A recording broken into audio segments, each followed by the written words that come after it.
ለጦርነት አባትዬ ወሰዱብኝ ወደዚህ መጣሁት። ከየት ነው የመጣሽው? ከአርሲ ነገሌን። አሁን የት ነው የምትኖሪው እናቴ? መንገድ ላይ ነው፣ እዛ ቃሊቲ አካባቢ ነው። ጎዳና ላይ? ጎዳና ላይ መንገድ ላይ ቃሊቲ። እነዚህን ሁሉ ልጆች ይዘሽ ጎዳና ላይ እንዴት አይከብድም?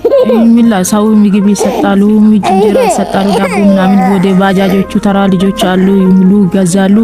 ከዛ እሱን የሚበላ መሬት ላይ ነው መገብ። ፖሊስ ማጥፋት ነው ከመጣች ፖሊሱ ካባረረች ልጆቹን አይቶ እኛን አያባረርም።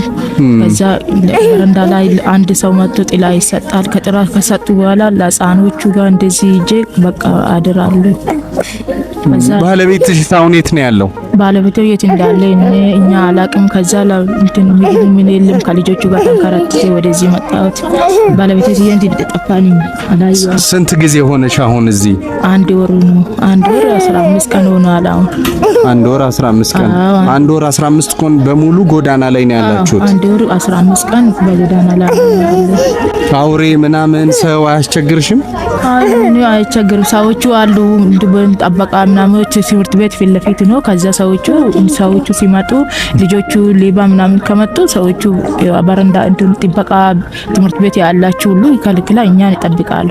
አሁን እየለመንሽ ነው ያላችሁ? እንዴ ምግብ ምን 1 ብር 5 ብር ይሰጣሉ። ከዛ እሱ ወስጄ ከልጆቹ እንደዚህ ይዤ ነው እዛ በረንዳ ላይ የሚኖርበት።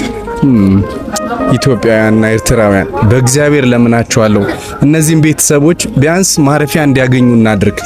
ስክሪን ላይ ስልኳን እናስቀምጥላችኋለሁ። በእግዚአብሔር ለምናችኋለሁ። እኔ ላረግ የምችለው ይሄንን ነው። ቢያንስ ቪዲዮ ሰርቼ ወደ እናንተ ለቃለሁ። እናንተ ሪፖስት አድርጉት፣ ኮፒ ሊንክ አድርጉት። ለምታውቋቸው መልካም ስራ ላይ ለሚሰሩ ሰዎች በሙሉ ላኩላት። በእናታችሁ ደግሞ የሚመለከተው የመንግስት አካልም እቺን እናት እንዲመለከታት በፈጣሪ ስም ጠይቃለሁ። ላኩላቸው። ገቨርመንት ላይ የሚሰሩ የምታውቋቸው ሰዎችም ካሉ እግዚአብሔር ይስጣችሁ፣ ክፉ ነገር አያገኛችሁ። ሰላም ግን ዋጋው ምን ያህል ነው? በእውነት በጣም ነው የሚያሳዝኑት። እግዚአብሔር ይስጣችሁ። እጅግ አድርጌ አመሰግናለሁ።